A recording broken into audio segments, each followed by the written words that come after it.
عليكم ورحمة الله وبركاته. ازيكم حبايبي، عاملين ايه؟ جبت لكم فقرة جديدة، جبت لكم فقرة اللانش بوكس بتاعت حفيدي.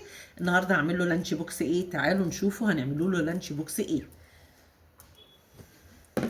لانش بوكس هنعملوا له حواوشي.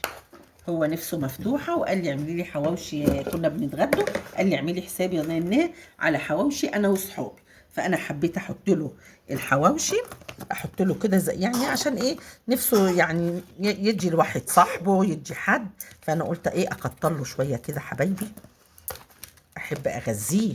وعامله له شويه بطاطس مقليه تستاهل بقكم سخنه كده يقرقشها، ما بيحبش ساعات الشيبسي، بيحب اي حاجه تبقى معموله ايه في البيت، ولد ايه يعني ما بيحبش الحاجه الخارجيه. ماشي كده يا حبايبي، انا اديني عملت له كده، وعايزه احط له بقى ايه، حتتين مخلل عشان نفسه تتفتح.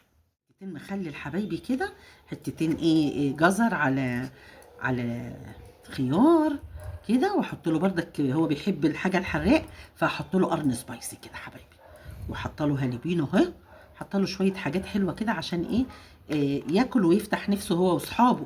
ماشي حبايبي كده، ايه ادي ال الوجبه بتاعته، الفطار بتاعه اهو. ايه رايكم في فطارنا النهارده؟ ده فطار ايه حفيدي. وتعالوا بقى اوريكم الفاكهه بتاعته. طبعا احنا بنحب الفاكهه، فعامله له بردك جوافتين اهم زي ما انتم شايفين، وعنقود عنب حلو كده اهو مغسول زيكم حبايبي.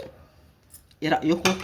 وطبعا لازم هيختم الوجبه النهارده مش بشاي ولا حاجه، النهارده الاكل بتاعه اهو، وطبعا ازازه حاجه ساقعه. ايه رايكم؟ راجعوا على الفيديو وتقولوا لي رايكم في التعليقات. والسلام عليكم ورحمه الله وبركاته.